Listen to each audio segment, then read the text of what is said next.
Hello everyone, my name is Krishna. Welcome to geography optional guidance series या फिर how to prepare geography optional, कैसे prepare करना है। तो जैसे कि मैंने आपको बताया था, ज्योग्राफी ऑप्शनल की जो 20 यूनिट्स हैं उसको हमने 14 + 1 15 यूनिट्स में डिवाइड कर लिया है। तो क्लाइमेटोलॉजी में क्वेश्चंस देखते हैं कहाँ से पूछे हैं। 1979 से 2019 तक के हम क्वेश्चंस देखेंगे। आपको ये समझ में आएगा कि जो एक्सपेंसिव कोचिंग्स हैं, ठीक है, वो आपको ज्वाइन करने की नीड है या नहीं, कि बुक से काम चल सकता है कि नहीं। इसके अलावा हम इस लेक्चर में ये भी देखेंगे कि यूपीएससी ने ट्रेंड चेंज किया है, तो आप लोग इधर उधर भाग रहे हो तो वो कहाँ से क्वेश्चंस पूछ रहे हैं, क्या वो बुक से हैं या आपको उसके लिए कुछ और एक्स्ट्रा पढ़ने की नीड है। मेरा आंसर क्लियर कट है कि बुक पढ़ो। 3 बुक हैं, क्लाइमेटोलॉजी बाई सविंदर सिंह, माजिद हुसैन या फिर खुल्लर में से जो आपको ठीक लगे पेपर 2 के लिए, और रूपा मेड सिंपल की फ़िज़िकल ज्योग्राफी। इसके अलावा हम देखेंगे कि 2020 में क्वेश्चन कहाँ से आएंगे, 21 में क्वेश्चंस कहाँ से आएंगे। तो हम स्टार्ट करते हैं। स्टार्ट करने से पहले अगर मैं एक बार आपको पूछूं कि क्लाइमेटोलॉजी सिलेबस में कहाँ है, तो वो यहाँ आती है। अब इसका अगर मैं सिलेबस देखूं तो क्लाइमेटोलॉजी इनफैक्ट यहाँ से लेकर कि टॉपिक यहाँ से स्टार्ट होती है और हाइड्रोलॉजिकल साइकिल तक जाती है, ठीक है। हाइड्रोलॉजिकल साइकिल, ये वाला टॉपिक यहाँ से लेकर यहाँ तक, ये कॉमन है आपका। इन्वायरमेंटल ज्योग्राफी में भी कॉमन है। तो अगर हम इन्वायरमेंटल ज्योग्राफी देखें, इसमें बहुत से टॉपिक्स क्लाइमेट से मिलते जुलते हैं, क्लाइमेट में इन्वायरमेंटल ज्योग्राफी से मिलते जुलते हैं। इनफैक्ट जो बुक्स हैं उसमें भी सेम चीज़ लिखी हुई है। यहाँ अगर आप देखो, hydrological cycle, global climate change, role and response of man in climate change और applied climatology and urban climate. Applied climato हम क्लाइमेटो के साथ पढ़ेंगे। इसके अलावा जो क्लाइमेटोलॉजी से क्वेश्चंस बनते हैं, पेपर 2 फिज़िकल सेटिंग में अगर आप यहाँ देखो, climatic regions, tropical cyclones, western disturbances, mechanism of Indian monsoon and rainfall pattern, ठीक है। तो यहाँ तो आपका ये फिजियोग्राफी चल रही है, जियोमॉर्फोलॉजी चल रही है, space relation of India with neighbouring country से लेके फिजियोग्राफिक रीजन तक। इसके बाद सीधे क्लाइमेटोलॉजी है, क्योंकि इंडिया में ओशनोग्राफी डायरेक्टली आप कहाँ पढ़ लोगे, ठीक है, कोस्ट में पढ़ते हो। तो ओशनोग्राफी एनीवेज, जैसे हमने देखा था कि that is part of this geomorphology. तो यहाँ पर इसके बाद ये इन्वायरमेंट है। तो इन दोनों को मिला के जितने भी टॉपिक्स हैं, तो हमने जो ये सिलेबस रीडिफाइन किया है, तो यूनिट 2 क्लाइमेटोलॉजी, ये पेपर 1 क्लाइमेट होगा, टेम्परेचर। तो इन टॉपिक्स को आप देख सकते हो। ये जो PDF है, this is available at Telegram group t.me/syngeog। तो अगर आप इस PDF पर कमांड कर लेते हो तो बिलीव मी, आप भी मेरी तरह 300 क्रॉस कर सकते हो या 175 पेपर 1 में क्रॉस कर सकते हो। पेपर 2 में कैसे करने हैं, तो उन चीज़ों को हम देखेंगे। तो हम इस क्लाइमेटोलॉजी कैसे प्रिपेयर करनी है, इसके लिए हम सीधे प्रीवियस ईयर क्वेश्चंस देख लेते हैं कि क्या क्वेश्चंस पूछे हुए हैं। तो क्लाइमेटोलॉजी में सबसे पहले हम देखते हैं सिलेबस। जैसे ये बुक है मेरी, तो बुक में मैं सबसे पहले सिलेबस चिपका देता हूँ, ठीक है। ये फर्स्ट पेज है बुक का, बैक साइड का पेज है। सेम चीज़ आप भी कर सकते हो, आपकी मर्ज़ी। अदरवाइज़ ये जो रीडिफाइन सिलेबस है, इसको आप रखो अपने साथ। तो अब देखते हैं इसमें चैप्टर 1 तो आपको ऑब्वियसली इंट्रो के लिए पढ़ना है। हम क्वेश्चन देखते जाते हैं और चैप्टर्स देखते जाते हैं, किस चैप्टर से क्या क्वेश्चंस आए हैं। टॉपिक है पहला टेम्परेचर। टेम्परेचर से रिलेटेड क्या क्वेश्चंस है, complete mechanism by which atmosphere अपना हीट बैलेंस मेंटेन करता है, और ये हॉटर हो रहा है तो क्यों। तो इस चैप्टर का आंसर आपको, इस क्वेश्चन का आंसर मिलेगा हीट बैलेंस में यहाँ पर। और टेम्परेचर, जब आप यहाँ पर ट्रांसफ़र ऑफ हीट एनर्जी पढ़ोगे तो यहाँ पर आपको कंप्लीट मैकेनिज्म मिल जाएगा। मतलब सीधे बुक की सब हेडिंग से क्वेश्चन पूछा हुआ है। तो आपको ये समझना है कि बुक की अगर कोई सब हेडिंग है इस चैप्टर में तो उससे क्वेश्चन पूछता है। Then write short note on inversion of temperature, ये 95 में 20 मार्क्स का है। Then write short note on inversion of temperature 2010 में 15 मार्क्स का है। And differentiate between insolation and temperature and anomalous temperature, ये 3 क्वेश्चन हैं। तो अगर हम इंसोलेशन की बात करें तो इंसोलेशन की डेफिनेशन तो 2 जगह दी हुई है। ये चैप्टर ही पूरा इंसोलेशन के बारे में है, ठीक है। तो यहाँ इसकी बात की हुई है कि एनर्जी सिस्टम क्या है, यहाँ से लेकर डिस्ट्रीब्यूशन ऑफ इंसोलेशन और factor affecting distribution of insolation, तो ये पूरी बात की हुई है कि इंसोलेशन क्या है। चैप्टर 3 इस बारे में है, तो आपको आइडिया होना चाहिए। Apart from that anomalous temperature जो इन्होंने पूछा है, और इन्वर्जन ऑफ टेम्परेचर, ये चैप्टर 4 के लास्ट से ये क्वेश्चन पूछा हुआ है। इन्वर्जन ऑफ टेम्परेचर, यहीं लास्ट में एक छोटी सी हेडिंग दी हुई है, एनोमलस टेम्परेचर।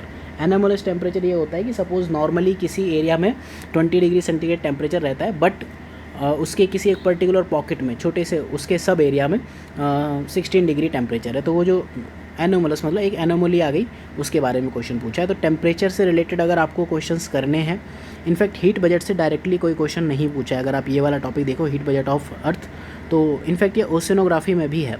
ठीक है। तो इसके लिए आपको टेम्परेचर और हीट बजट को तैयार करने के लिए चैप्टर 3 पढ़ना पड़ेगा, इंसोलेशन, एनर्जी, हीट बजट और टेम्परेचर, ये चैप्टर 4 पढ़ना पड़ेगा। अब यहाँ जो क्वेश्चंस पूछ सकता है, अगर इंसोलेशन से पूछ सकता है, ऑब्वियसली इंसोलेशन डायरेक्टली सिलेबस में नहीं लिखा है, ठीक है, तो अब वो एनर्जी सिस्टम से ही पूछ सकता है, फ्लक्स ऑफ सोलर एनर्जी। तो आपको ये जो सब हेडिंग्स हैं, अभी हम इस चैप्टर में ही देख लेंगे सब हेडिंग से उठा के किस तरह से क्वेश्चंस पूछता है, तो आपको ये सब हेडिंग्स प्रिपेयर करनी है। फिर अगला टॉपिक है जिससे क्वेश्चन पूछा है pressure belt of the world. तो इन्होंने इस टॉपिक से क्वेश्चन आज तक सीधे बेल्ट तो नहीं पूछी है। जिस चैप्टर में ये मिलता है वो है chapter number 2, discuss the nature and composition of earth atmosphere. देखो चैप्टर का नाम है ओरिजिन, कंपोजिशन, स्ट्रक्चर, ठीक। तो जो नेचर मिलता है, meaning and significance and atmosphere, यहाँ पर तक इसका नेचर मिल जाता है, इनफैक्ट ओरिजिन में भी होता है, ठीक।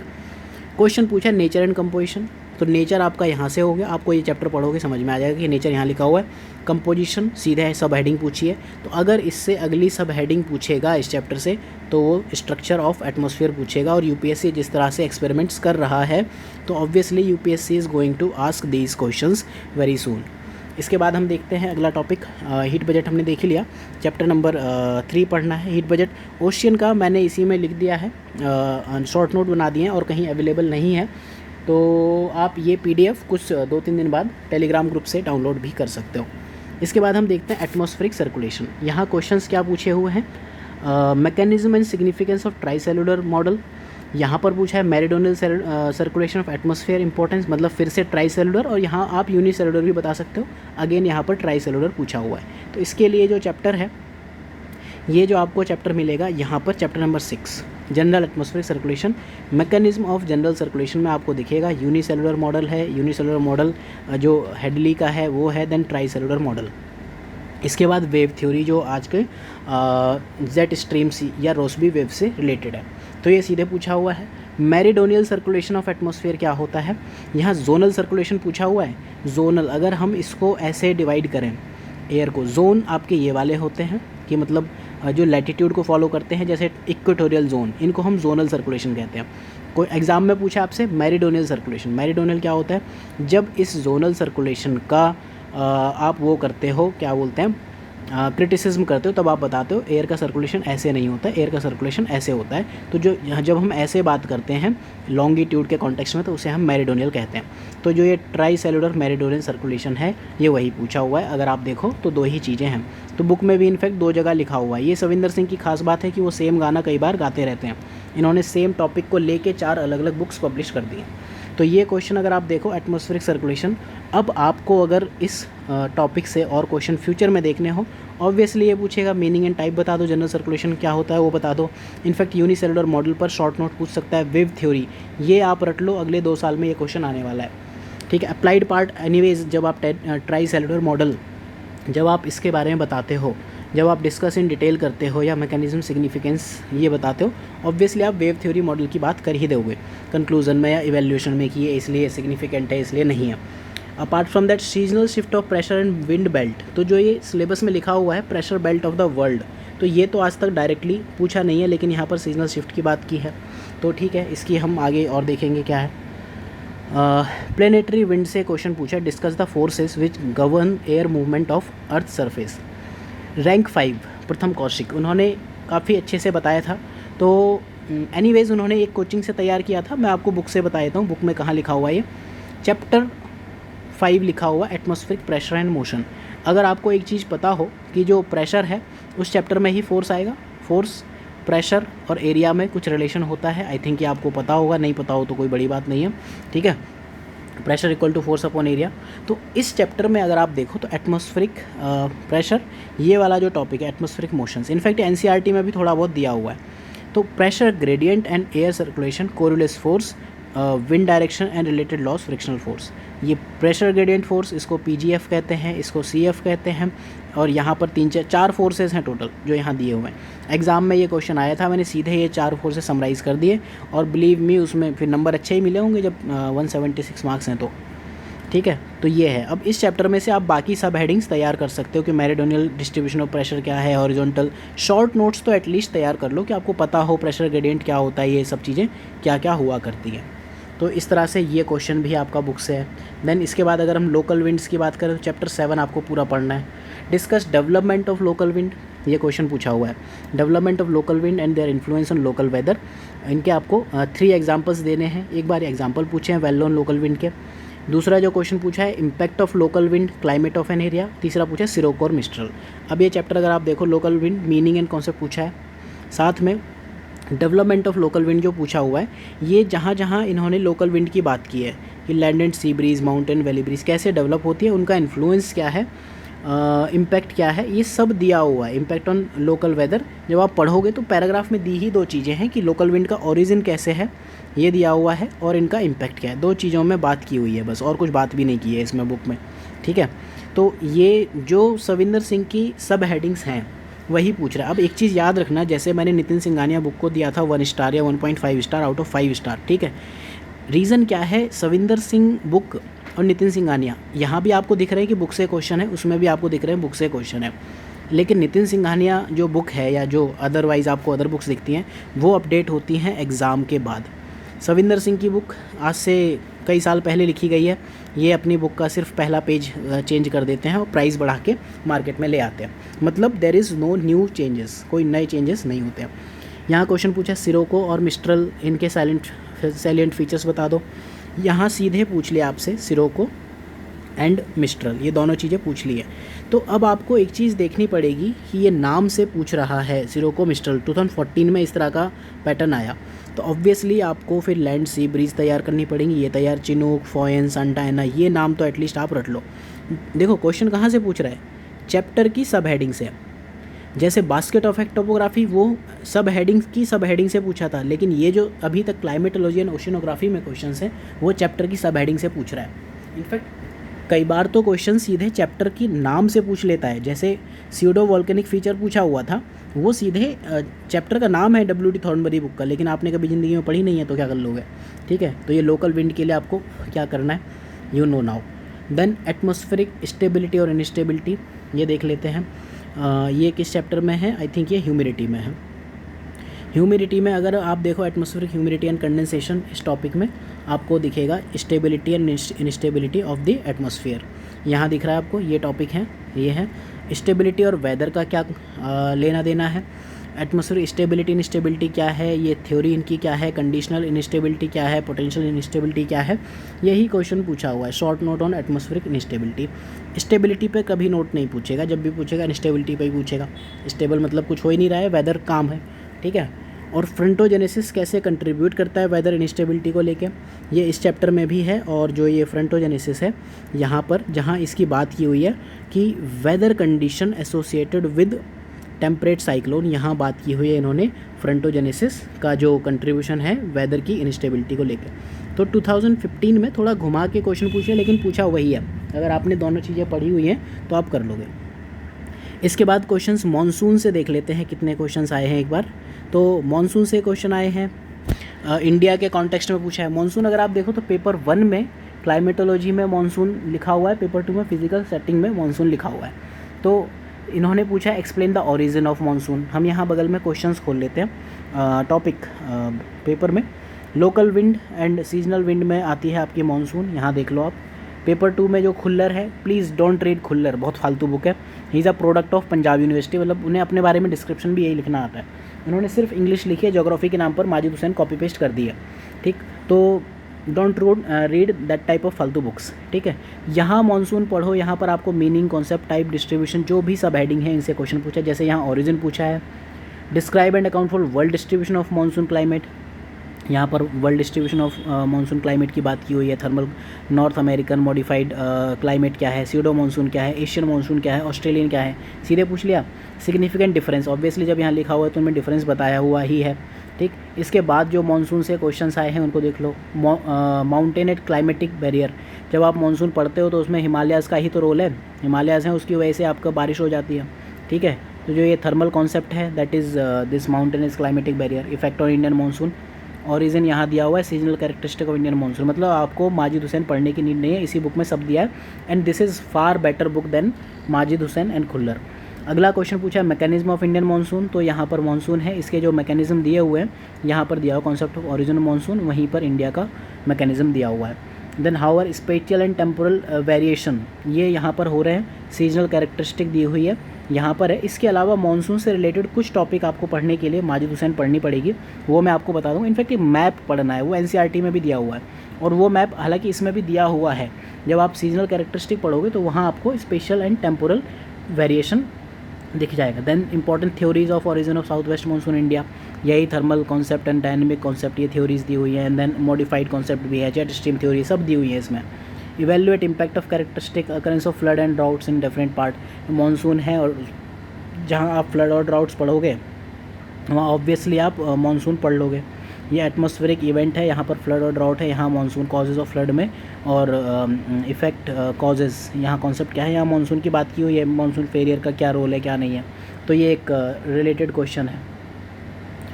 देन अगला question, major characteristic of Indian monsoon positive factors, मतलब फैक्टर्स बता दो। यहाँ थ्योरीज पूछी हैं, यहाँ मैकेनिज्म पूछा है, origin mechanism characteristic of summer monsoon पूछा है, यहाँ critical account of recent theory पूछी हुई है, जेट स्ट्रीम थ्योरी यहाँ लिखी हुई है, जेट स्ट्रीम थ्योरी थर्मल, और इसके बाद में recent theory jet stream theory लिखी हुई है। Discuss and mechanism origin monsoon wind and role of El Nino, monsoon El Nino के बिना ख़त्म ही नहीं होता है टॉपिक, तो वो भी यहाँ लिखा हुआ है। रेनफॉल वेरिएबिलिटी क्यों एक कैरेक्टरिस्टिक फीचर है, सीजनल कैरेक्टरिस्टिक में मिलेगा ये। Impact of failure of monsoon Gujarat agro climatic reason, जब हमने एग्रो क्लाइमेटिक जोन पढ़े थे तो वहाँ पर हमने एटलीस्ट ये एक चीज़ सीख लेनी चाहिए कि गुजरात एग्रो क्लाइमेटिक जोन है कहाँ, वहाँ से पढ़ लो, आपको पता होना चाहिए कि किस जोन की बात कर रहा है। तो वहाँ पर impact of failure of monsoon, अब ये 2012 में पूछा है, लेकिन यहाँ एग्जैक्टली वही फेलियर होंगे जो कहीं और होंगे। तो जहाँ सीजनल कैरेक्टरिस्टिक है प्लस जो ड्राउट वाला टॉपिक है वहाँ लिखे हुए हैं कि इम्पैक्ट ऑफ फेलियर क्या है। Then mechanism of Indian monsoon again पूछा है, nature and origin of monsoon, recent technique of its prediction. हाँ, ये क्वेश्चन है जो टेक्निक्स ऑफ इट्स प्रेडिक्शन, ये मैं बता देता हूँ कहाँ से है। अगला क्वेश्चन, तो origin, progress, retreat of monsoon and impact of Indian economy, ये थोड़ा सा इकोनॉमी मतलब जीएस से रिलेटेड पूछ लिया है। पेपर 1 में पेपर 2 का कॉन्सेप्ट पूछा है, बट ऑल्दो ये आप कर सकते हो, ये सारी चीज़ें अगर आपको आती हैं। क्वेश्चन पूछा टेक्निक ऑफ मानसून प्रेडिक्शन, इस बुक में एक चैप्टर है, चैप्टर नंबर 17 वेदर फोरकास्टिंग, यहाँ पर दिया हुआ है प्रोसीजर फॉर वेदर फोरकास्टिंग, यहाँ लिखा हुआ है type of weather forecasting, short range कैसे है, medium range, long range weather, aviation forecasting, shipping, ये मेथड ऑफ, दूसरी क्या है, ये टाइप है, यहाँ मेथड है, प्रॉब्लम्स और प्रोस्पेक्ट्स क्या है, सब कुछ दिया हुआ है। तो जो टेक्निक्स हैं प्रेडिक्शन के लिए, ये यही टेक्निक्स हैं, जो टाइप है ना ये आपकी टेक्निक्स हैं, और method these are techniques, method of weather forecasting, synoptic जैसे सिनॉप्सिस है, न्यूमेरिकल मेथड, स्टैटिस्टिकल मेथड, तो यही आपको लिख देना है। तो फिर जो आप देखो क्वेश्चन, तो ये अगेन सीधे बुक से पूछ लिया। तो अब हम देख पा रहे हैं कि जो भी पूछा है बुक से पूछा है। इसीलिए मैं हमेशा कहता हूँ यूपीएससी में अगर आपको ऑप्शनल में स्कोर करना है तो आपको प्रीवियस ईयर क्वेश्चंस और बुक दोनों रट लेनी पड़ेंगी। बुक भी फालतू बुक नहीं, दिल्ली की कोचिंग के नोट्स नहीं, कुछ ढंग की बुक्स आपको रटनी पड़ेंगी। देखते हैं जेट स्ट्रीम वाला क्वेश्चन कहाँ से आया। Write short note jet stream and Rossby waves and jet stream. Jet stream जब आप पढ़ोगे तो वहीं बताया गया है कि मेंडरिंग जेट स्ट्रीम को रोसबी वेव्स कहते हैं, वहीं इंडेक्स साइकिल है, ये इस चैप्टर में बताया हुआ है।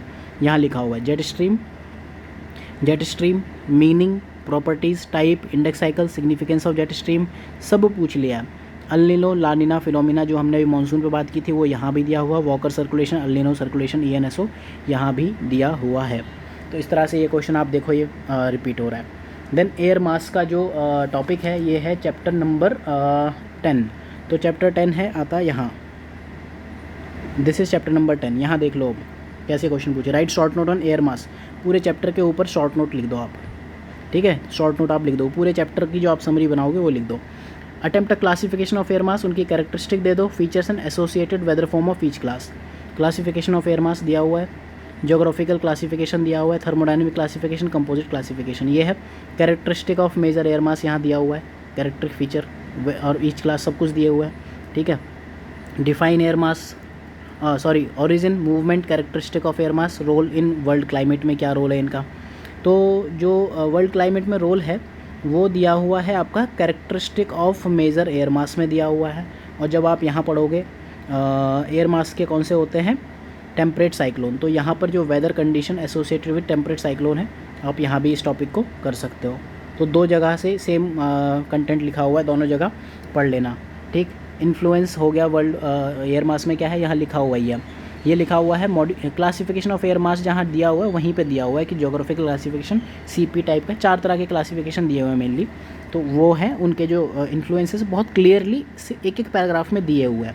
Define air mass, meaning and development, how do they originate, यहाँ पर डेवलपमेंट ऑफ कॉन्सेप्ट कैसे होते हैं, सोर्स रीज़न क्या है, डेवलपमेंट कॉन्सेप्ट तो ये हिस्टोरिकल बैकग्राउंड है, ठीक है। Classify them, classification, state the characteristic of any one type, किसी एक की कैरेक्टरिस्टिक दे, तो ये सब तो दी हुई है।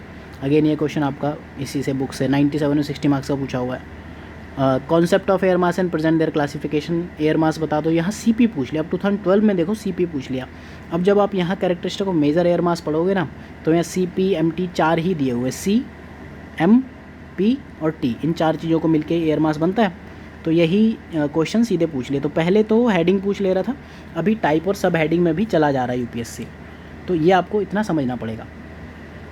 Impact of ocean current on air mass behaviour, अगर आपको ओशियन करंट ढंग से आती हैं या फिर एयर मास ढंग से आती है, एयर मास की कैरेक्टरिस्टिक क्या है, कैसे बनते हैं, सोर्स रीज़न क्या है, तो आप क्लियरली लिख दोगे। जो सेकेंडरी एयर मास होते हैं या सोर्स रीज़न जब आप पढ़ते हो तो वहाँ आप ओशियन करंट का इम्पैक्ट ऑब्वियसली पढ़ लेते हो। इसके बाद हम देखते हैं फ्रंटोजेनेसिस से क्या क्वेश्चंस आए हैं।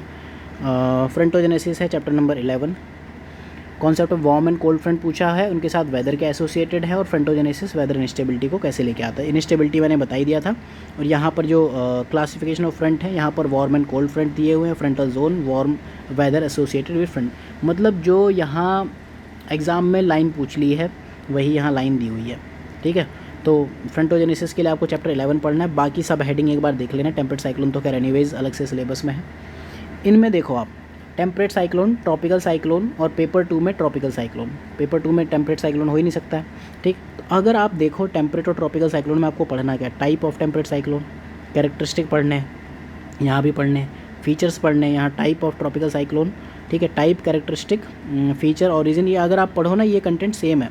यहाँ जो है source region, weather condition, origin of temperate cyclone, polar front theory, ये यहाँ इसका जो ओरिजिन है, यहाँ ओरिजिन थोड़ा सा अलग है, ठीक है। यहाँ जो वेदर कंडीशन है बस सिर्फ ओरिजिन, ट्रैक तक सेम है, ओरिजिन अलग हो जाता है। इफेक्ट क्या है, cyclone in India and Bangladesh क्या है, उन चीज़ों को हमें सिलेबस में पढ़ना होता है। तो अब जब आप क्वेश्चंस देखोगे तो इन्हीं सब हेडिंग से क्वेश्चन पूछा है। Discuss the polar front theory, ये लिखी हुई है पोलर फ्रंट थ्योरी, ठीक है, and how far it can be applied to tropical cyclone. अब इन्होंने क्वेश्चन क्या पूछा, पोलर फ्रंट थ्योरी को ट्रॉपिकल साइक्लोन पे अप्लाई कर दो। भैया ये अप्लाई नहीं होती, आप बताओगे कि पोलर फ्रंट थ्योरी ये है और ये ट्रॉपिकल साइक्लोन पे नहीं अप्लाई होती। हालांकि थोड़ा सा लिखा हुआ है बुक में कि ट्रॉपिकल साइक्लोन पर लोगों ने अप्लाई करने की कोशिश की थी, तो सीधे वही क्वेश्चन पूछ लिया। अगला characteristic of tropical cyclone extent पूछा हुआ है कि डिफरेंस कैसे है। ये पूरा अगर आपने पढ़ लिया, एक टेबल आपको बनानी है, वो आप इन एनीवेज बना ही लेते हो। जो अगर आप एक सीरियस एस्पिरेंट हो तो ट्रॉपिकल और टेम्परेट साइक्लोन का तो आप डिफरेंस बना के जाते ही हो। यहाँ कैरेक्टरिस्टिक पूछी है, यहाँ भी कैरेक्टरिस्टिक है, यहाँ कभी ट्रॉपिकल का पूछ ले रहा है, कभी इसका। Origin, characteristic distribution of temperature rainfall, origin distribution characteristic of tropical rainfall, तो ये है origin, characteristic, source region and track, origin और क्या पूछा है, कैरेक्टरिस्टिक डिस्ट्रीब्यूशन, सारी चीज़ें। डिस्ट्रीब्यूशन आता है, ये सोर्स रीजन ट्रैक में डिस्ट्रीब्यूशन आ जाता है। Life cycle of temperate cyclone, weather associated with it, तो टेम्परेट साइक्लोन की लाइफ साइकिल जो है ना, पोलर फ्रंट थ्योरी, ये लाइफ साइकिल ही है, 6 स्टेज में बनता है। कंपेरेटिव स्टडी बता दो इनकी। Structure and associated weather temperate, ये कंपेयर कर दो। स्ट्रक्चर क्या है, स्ट्रक्चर ऑफ ट्रॉपिकल साइक्लोन ये दिया हुआ है। तो जो भी आप चीज़ें देखो, इसका स्ट्रक्चर अलग है, इसमें स्ट्रक्चर टॉपिक नहीं लिखा है क्योंकि यहाँ ऐसा सच कोई स्ट्रक्चर होता नहीं है। तो आपको इसकी जो फिगर है टेम्परेट साइक्लोन की और ट्रॉपिकल साइक्लोन दोनों काफ़ी अलग होते हैं, तो वही कंपेयर करने को बोल रहा है। अगेन पोलर फ्रंट पूछ लिया, कैसे साइक्लोन डेवलप होते हैं, weather condition associated with it, सीधे लाइन लिखी हुई है, weather condition associated with temperate cyclone, weather condition associated with this. तो जो सिलेबस में एक टॉपिक है ना क्लाइमेट एंड वेदर, वो कई जगह है, weather condition associated with air mass with this आप लगातार देख रहे हो कि ये क्वेश्चन पूछ ही रहा है। इसके बाद कंपेयर एंड कॉन्ट्रास्ट करना है इनको। स्टॉर्म सर्जेस एंड सीचेस, जब आप ट्रॉपिकल साइक्लोन पढ़ोगे तो आप क्लियर देखोगे कि जहाँ आपका ये वाटर है, इस एरिया में सपोज़ यहाँ प्रेशर P1 है, यहाँ P2 है, P2 is less than P1, तो वाटर को ऊपर खींचेगा, इसको स्टॉर्म सर्जेस कहते हैं। सीचेस ओशिनोग्राफी में पढ़ेंगे, तो जब वहाँ क्वेश्चन आएगा तो मैं डिस्कस कर दूँगा। तो नाउ आई थिंक आपको आइडिया लगा होगा कि किस तरह से क्वेश्चन पूछ रहा है। Origin and development of thunder storm, अब जो एटमॉस्फेरिक एक्सट्रीम इवेंट्स हैं, यहाँ पर ट्रॉपिकल साइक्लोन, थंडर स्टॉर्म ये दिया हुआ है। फिर वही चीज़ पूछ लिया ओरिजिन। तो ये क्वेश्चन कभी पहले पूछा नहीं था, लेकिन क्योंकि ये बुक में दिया हुआ है, ये बुक में दिया हुआ है, थंडरस्टॉर्म दिया हुआ है और इसके अलावा टॉर्नेडो दिए हुए हैं, तो आपको फिर सब पढ़ के जाना है। अगला क्वेश्चन अगर यूपीएससी पूछेगा तो इसका टॉर्नेडो का पूछेगा कि इसके कैरेक्टरिस्टिक क्या है, ओरिजिन क्या है, डिस्ट्रीब्यूशन क्या है, सीवियरिटी डैमेज स्केल क्या है। तो ये क्वेश्चंस आपको प्रिपेयर करके जाने पड़ेंगे। ये वो क्वेश्चन होंगे जो दूसरे लोग प्रिपेयर करके नहीं जाएंगे, और जब आप प्रिपेयर करके जाओगे तो वहाँ फिर 20 में से 15-16 मार्क्स आप स्कोर करते हो। इसके बाद हाइड्रोलॉजिकल साइकिल, ये जो हाइड्रोलॉजिकल साइकिल है ये इस चैप्टर में है। हाइड्रोलॉजिकल साइकिल यहाँ दी हुई है एटमॉस्फेरिक ह्यूमिडिटी में। हाइड्रोलॉजिकल साइकिल शॉर्ट नोट पूछा है, यहाँ शॉर्ट नोट पूछा है, यहाँ पोटेंशियल इवेपोट्रांसपिरेशन पूछा है, यहाँ फिर से पोटेंशियल इवेपोट्रांसपिरेशन पूछा है। Explain how it is used in assessing water balance, ये वाला जो क्वेश्चन है ये पूछा हुआ पार्ट 2 रूपा मेड सिंपल 2015 में पहली बार जा पाया।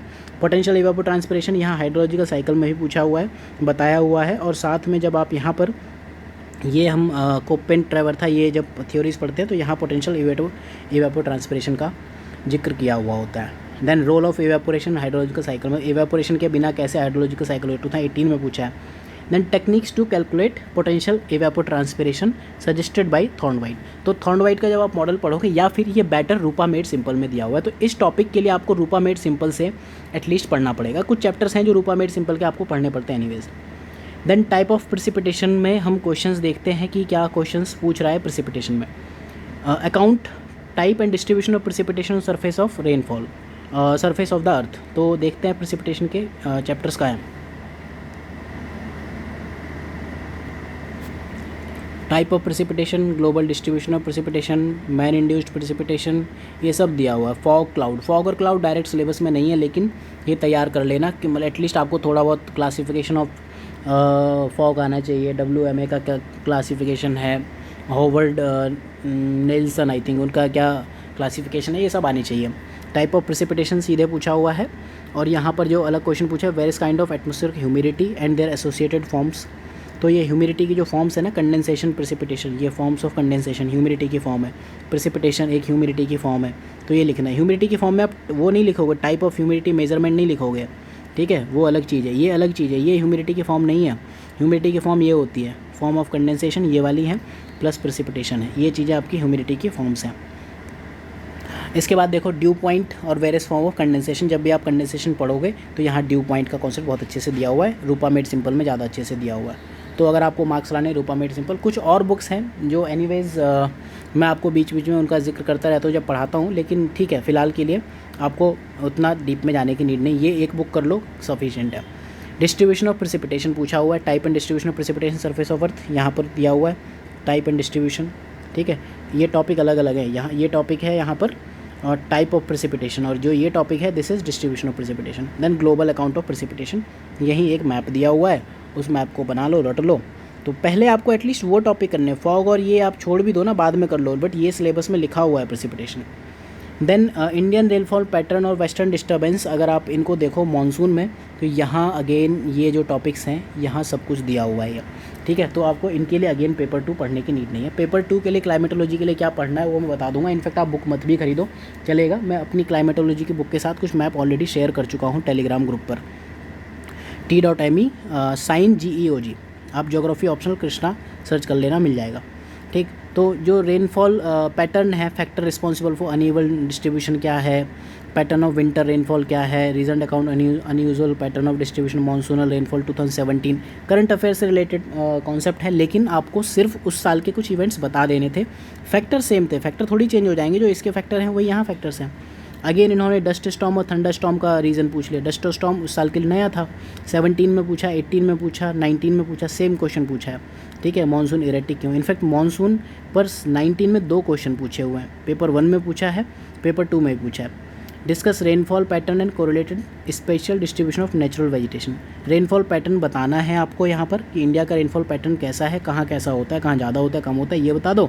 और नेचुरल वेजिटेशन, जो आप जब भी वेजिटेशन का मैप पढ़ते हो तो ऑब्वियसली उसको चाहे वो स्टाम्प का पढ़ो या फिर आप कोपेन का पढ़ो या नॉर्मल ऑक्सफोर्ड एटलस में ही जो दिया वही पढ़ लो, तो वहाँ भी ये लिखा हुआ है, रेनफॉल से ही इसको कोरिलेट करते हैं। इसके बाद पेपर 1 में कोपन, थॉर्नवाइट और ट्रेवर था। सबसे ज़्यादा सिरदर्द अगर किसी टॉपिक को लेके ज्योग्राफी ऑप्शनल में होता है उसमें से एक ये टॉपिक भी है।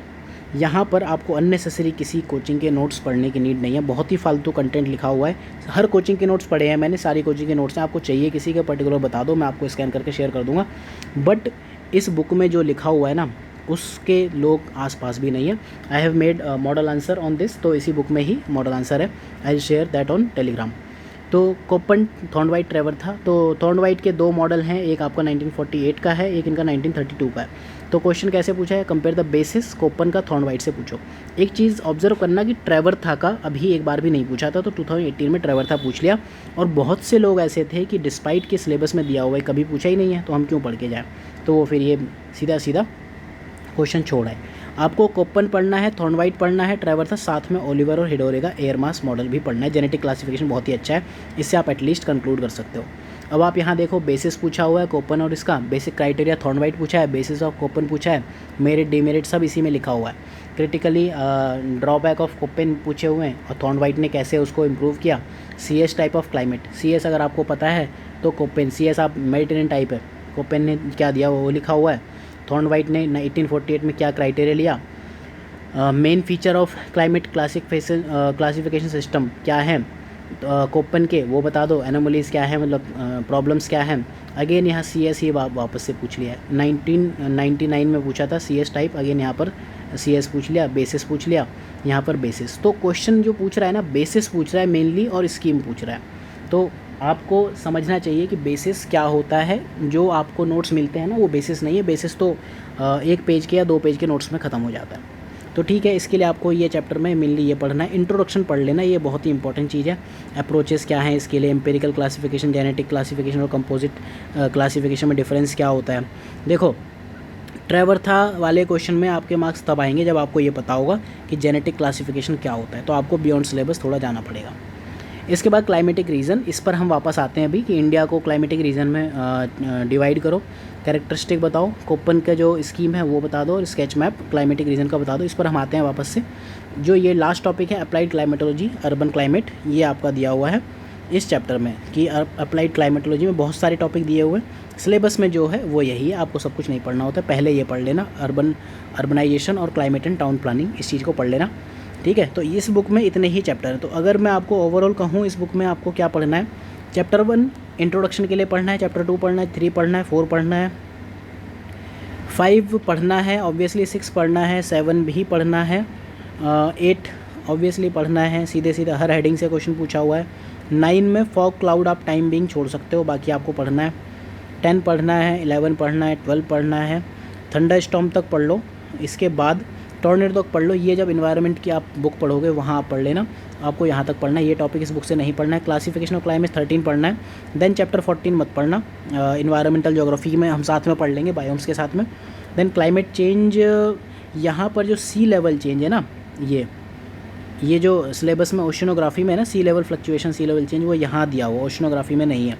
तो इनफैक्ट जो ये सी लेवल चेंज है this is topic of core geomorphology, तो ये जियोमॉर्फ की बुक में पढ़ सकते हो, आपकी मर्जी, आप इस टॉपिक को पढ़ो चाहे मत पढ़ो या यहाँ से पढ़ लो। मैंने सबसे पहले यहाँ से पढ़ लिया था तो फिर मैं यहीं से पढ़ लेता हूँ, बाकी आपको बाद में देखना पड़ेगा। और again climate change obviously syllabus में है, लेकिन हमने उसे इन्वायरमेंटल ज्योग्राफी के साथ पढ़ लिया, तो इन्वायरमेंटल की बुक में थोड़ा बेटर है, प्रेजेंटेशन ऑफ कोर्स बेटर है, तो हम उससे पढ़ लेंगे।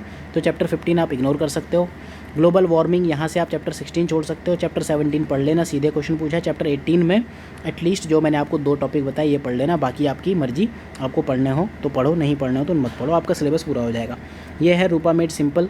रूपा ये चड्डी बनियान वाला नहीं है, अंडरवियर और बनियान पेंटी और ब्रा वो वाला रूपा नहीं है ये रूपा एक स्टैंडर्ड राइटर है, इन्होंने लिखा हुआ है।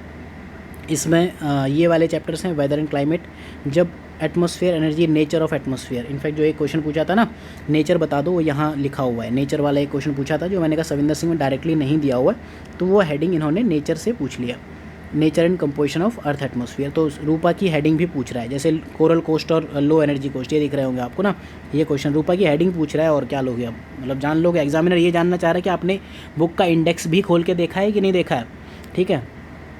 टेम्परेचर, एनर्जी, ये सब पढ़ सकते हो। ह्यूमिडिटी एक्सप्रेशन क्या है, evaporation, condensation, adiabatic process, cloud, fog, precipitation, ये सब आप पढ़ लो, मतलब एक रीडिंग मार लेना, अदरवाइज़ मैं पढ़ा दूंगा आपको, इसको बुक से ही पढ़ा दूंगा। एयर मोशन पढ़ सकते हो, बट सविंदर सिंह रटने के बाद general circulation, again mechanism of tricellular model ही है ये। रोल ऑफ मानसून इसमें उतना अच्छा इंडिया के कॉन्टेक्स्ट में नहीं दिया है। इससे आपको जो पढ़ना है मेनली वेदर प्रेडिक्शन यहाँ भी दिया हुआ है, इससे ये सब छोड़ भी सकते हो। इससे जो आपको पढ़ना है मेनली वो पढ़ना है, ये वाला चैप्टर पढ़ सकते हो, क्लाइमेटिक रिकॉर्ड, बट यहाँ बहुत शॉर्ट में दिया हुआ है 7-8 पेज में। तो इस बुक को आप सिर्फ एड ऑन की तरह, रेफरेंसेस की तरह पढ़ सकते हो क्लाइमेटो के लिए, अदरवाइज़ पढ़ने की नीड नहीं है। इस बुक से जो सीधे क्वेश्चंस पूछे हुए हैं वो पूछे हुए हैं मेनली ह्यूमिडिटी वाले चैप्टर से। स्टेबिलिटी, इनस्टेबिलिटी के बाद जो यहाँ पर कंडेंसेशन में जो फॉर्म्स ऑफ कंडेंसेशन है, ड्यू पॉइंट, वो यहाँ बहुत बेटर दिया हुआ है। तो इनफैक्ट सविंदर सिंह से मच बेटर दिया हुआ है। और एक क्वेश्चन जो पूछा था कि इवेपो ट्रांसपिरेशन के ऊपर पूछा हुआ है एक क्वेश्चन, अभी हमने देखा था कि इवेपो ट्रांसपिरेशन को आप मेज़र कैसे करोगे। जो ये वाला क्वेश्चन है, what is potential evapotranspiration, how it is used to assess water balance in an area, ये दिया हुआ है यहाँ पर इस वाले चैप्टर में, working of ecosystem. Chapter number 20 environmental control में जो वाटर दिया हुआ है वहाँ इसका बनाया हुआ है मैप। और उस मैप में इनफैक्ट वो जो डायग्राम है वो डायग्राम है JTIVY का, पेज नंबर है 244-243।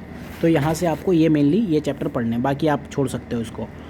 इसके बाद जो है Majid Hussain geography of India, यहाँ चैप्टर नंबर 4 है, यहाँ ये पढ़ सकते हो। और यहाँ पर चैप्टर नंबर 5 तो क्लाइमेटिक रीजन्स ऑफ इंडिया, जो ये क्वेश्चंस पूछे हुए हैं, major division into climatic region में बता दो, कोपन स्कीम बता दो, तो ये लिखी हुई है। RL सिंह की है, कोपन की है, स्टाम्प की है और ये ट्रेवर्था की, 4 स्कीम है। चारों एक पेज पर बना के मैंने चारों मैप एक A4 पेपर पर 1, 2, 3, 4 करके अपलोड कर दिए हैं टेलीग्राम ग्रुप पर, आप डाउनलोड कर सकते हो। देन यहाँ पर क्लाइमेटिक रीजन्स ऑफ इंडिया इसी चैप्टर में मिलेगा।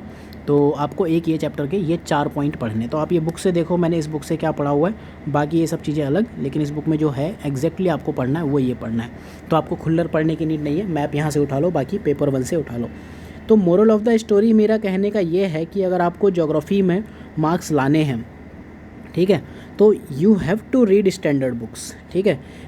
ऐसा नहीं है कि मेरे 300+ मार्क्स हवा में आए थे, उसके लिए अब आपको समझ में आ रहा होगा कितनी बुक पढ़नी पड़ती है, ठीक। अदरवाइज़ देखो आप ऑप्शनल में 250 से 280 तक रह जाओगे। और बिलीव मी ये सब बुक पढ़ी जा सकती है, इनके शॉर्ट नोट्स बनाए जा सकते हैं। मैं जैसे पढ़ा रहा हूँ बुक से पढ़ लो। If you wish then you can join, और जो भी पेड क्लासेस हैं वो भी पढ़ लो। अदरवाइज यूट्यूब पर भी काफ़ी लेक्चर्स हैं। At least physical geography I am trying कि पूरा एटलीस्ट प्री से पहले हम लोग ख़त्म कर दें। सो ये वो तरीका है जिस तरह से आपको क्लाइमेटोलॉजी तैयार करनी चाहिए। इसके अलावा अगर आप मुझसे क्वेश्चन पूछो, क्या दिल्ली की आपको कोचिंग्स ज्वाइन करना, राजेंद्र नगर या मुखर्जी नगर तो खैर फालतू ही मार्केट है, तो राजेंद्र नगर में जाके ज्वाइन करना ज़रूरी है, अब आप ये कमेंट में बता सकते हो। So thank you for watching, have a good day. इस लेक्चर के बारे में जो आपके फीडबैक हो प्लीज़ मुझे ज़रूर बताना। अगर ये लेक्चर आपको हेल्प करता है, आपके किसी भी फ्रेंड को हेल्प करता है, तो I will be very happy. आप कमेंट करके इसको बता सकते हो मुझे। Thank you for watching, have a good day.